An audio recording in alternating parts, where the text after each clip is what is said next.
माध्यमातून नाशिकमध्ये गोकुळ गीतेंची मनधरणी करण्यात अजूनही यश आलेलं नाही, कारण की भाजपचे बंडखोर गोकुळ गीते निवडणूक लढवण्यावर अजूनही ठाम आहेत। महाजन उदय सामंत दादा हुसेन सोबत विमानतळावर त्यांची बैठकही झाली। गोकुळ गीते उद्यापर्यंत पाठिंबा देतील असं सुद्धा गिरीश महाजनांचं म्हणणं आहे।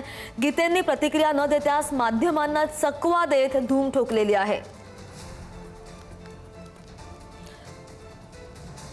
गोकुळ गीते यांची माझी भेट झालेली आहे, सविस्तर बोलणं झालेलंही आहे।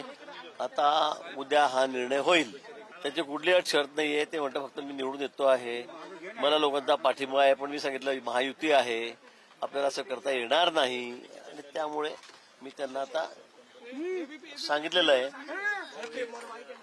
काही करून उद्या आपल्याला माघार घ्यायची आहे। मला वाटतं ते सकारात्मक निर्णय घेतील।